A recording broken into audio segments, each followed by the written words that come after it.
Hi, I'm Dusty with Magnum Electric Bikes, and today I'm going to show you how to build our latest fat tire 750 watt mountain bike, the Edge. When your bike comes, you may be strapped and it's definitely going to be stapled. So the first thing we're going to want to do is remove it from the box and take off all the packaging. You may need a friend, but I can show you a trick on how to cut open the box as well. It helps to have a pair of snips, flush cutters, dikes, any kind of cutting tool.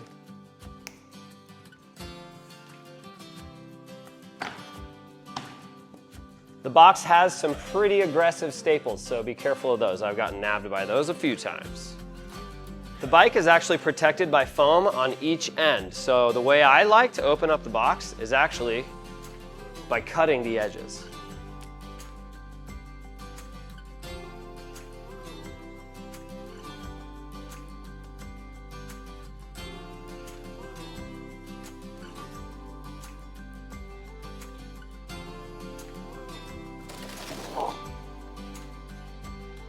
Next, I'm going to clip all the zip ties holding the parts of the bike together with a pair of flush cutters or dikes, being careful not to nick your paint job or your tires. Now we're going to remove the bike from the box, clear our workspace, and remove all the packing materials. The tools required for the edges assembly are going to be a 15mm combination wrench, a 10mm combination wrench, and then a 6, a 5, and a 4mm Allen wrench or hexagonal wrench, and a regular Phillips screwdriver. To check the tightness of your rotor on the wheel, your disc rotor, you may also want a T25 or Torx 25 wrench. To begin, I'm going to take my 4mm Allen wrench and loosen the faceplate bolts of the stem. I just have the bike standing up on the ground with the fork, just as you would without a professional bike stand. That's how most people would build it. I'm going to install the handlebar while it's on the floor. Then we'll lift the bike up and put the front wheel on, and then you can kickstand it on the floor, which is really convenient. So first things first, I'm just going to loosen all these faceplate bolts. Next, I'm going to take notice that my handlebar is not all twisted up. It can get a little wonky in shipping. I'm just going to hold the handlebar against the stem and only install 2 of the faceplate bolts diagonally from each other. And I start these by hand just to make sure they aren't cross-threaded. There's 1 and 2. And then my handlebar should be held in place. I'm just going to loosely drive these home just to keep the handlebar steady. We're not tightening yet. And then I'm going to install the other 2 diagonal faceplate bolts. I like to wait until I get the wheel on to adjust the handlebar rotation and where it is, because the angle is going to change once we get the front wheel on. So I would just do these very loosely hand tight for now, just to hold my handlebar in place. Next, we're going to install the front wheel using a 6mm Allen wrench. There's 2 ways you can do this. You can lift the bike up and try to install the wheel. Although on this fat bike, and because of the cool integrated stem display, or integrated top tube display on this bike, I think it's easiest to flip it over. So that's what I'm going to do. You can use the right rear brake to stop the wheel if you need. And then I'm just going to gently rotate this bike over and place it on the ground, which will make it easier to install the front wheel. The axle on the fork is reverse threaded and does have a nut here on the end that you may want to hold. So righty is actually loose and left is tight. And we're also going to make sure and remove the spacer that's inside your brake caliper. That's just for shipping. And then we'll install our front wheel with the disc rotor on the same side as the disc caliper. Sliding that down, make sure the rotor's in the middle of the pads. And then making sure to hold this nut inside the fork. I'm just gonna slide my axle through and thread gently, lefty-tighty. Once you have that axle threaded, it's tightened 10 to 15 Newton meters, which is not crazy tight, just moderately tight. Now that our front wheel is on, I'm going to flip the bike back over and put the kickstand down. Next step, we're going to install the headlight and the pedals, and then we'll tighten our handlebar. The headlight is inside your accessory box here. and is mounted to the fork with the 5mm Allen wrench and the 10mm combination wrench. The brake arch of the fork here has the bolt through it, and we're going to put the bracket for the headlight on the back side and put the Allen wrench side head of the bolt through the front. And I always start this by hand to make sure it's not cross-threaded. And we'll tighten it with the Allen wrench and the combination wrench.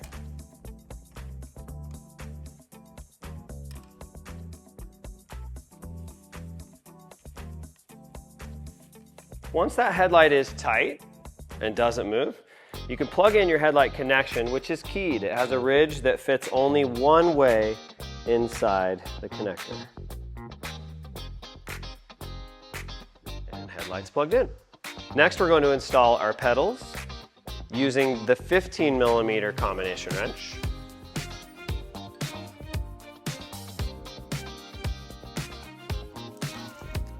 The pedals do have a right and a left, and the right and left is from the rider's perspective.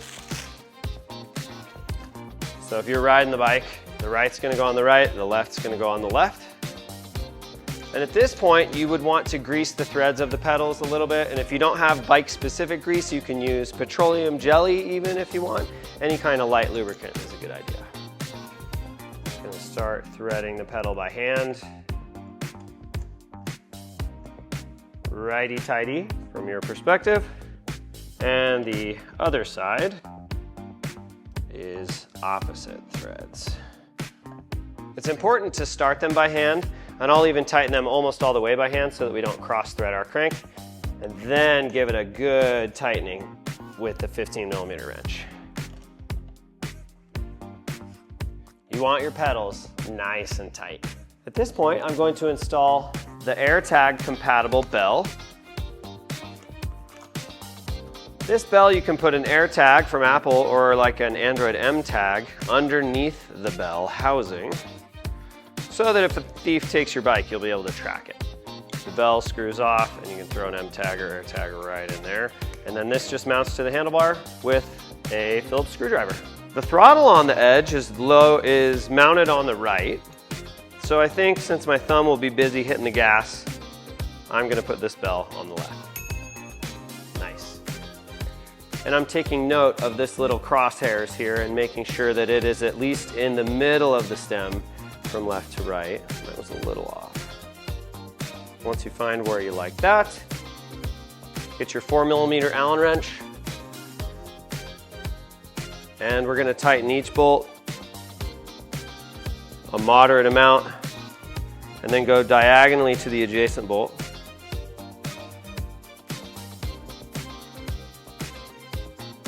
Until we have about 10 Newton-meters of tightness, which again is moderately tight. It somewhat depends on the size of your Allen wrenches. These ones are kind of short, so I'm going pretty tight with this small wrench.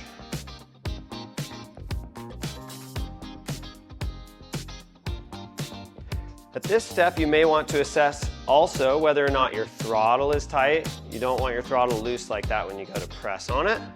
Same thing with your up and down arrows and your controls for your display. These are tightened with a small Allen wrench on the bottom here as well.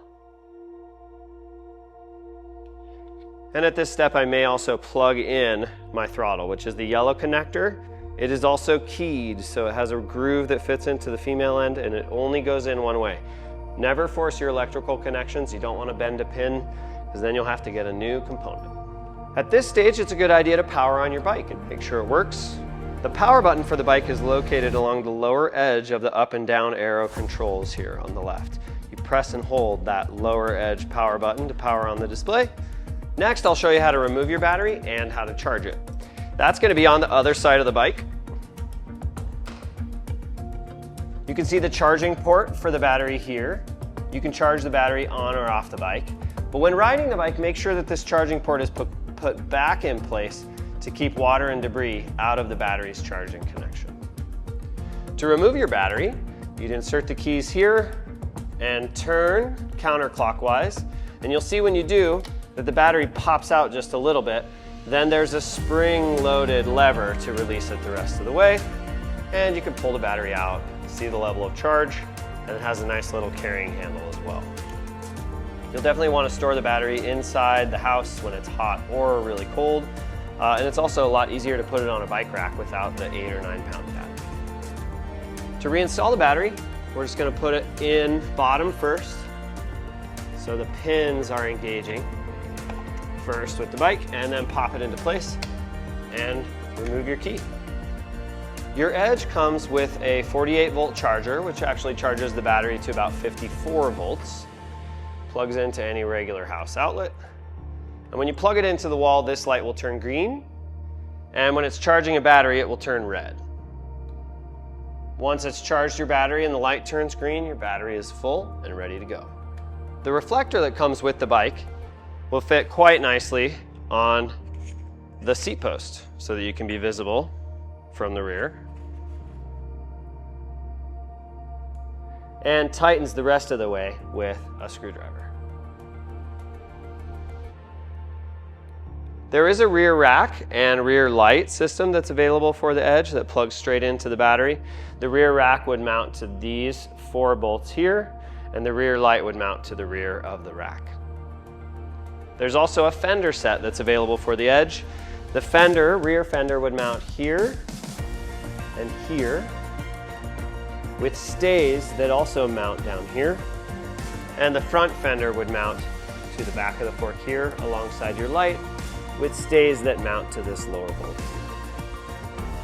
At this point, it's a good idea to check the tire pressure on your Edge. Fat tires do take a lower pressure, and you can see the recommended PSI on the sidewall of the tire. 5 to 15 PSI is the recommended pressure on this tire, and I can tell by pinching it that it's good to go. It's always a good idea to check with an air gauge or with a pump that has an air gauge on it.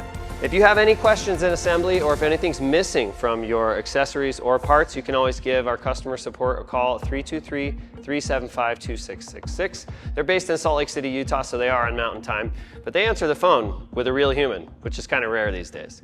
You can also email us at info@magnumbikes.com, and there you can also find assembly instructions and a really nice owner's manual that explains the display in great detail.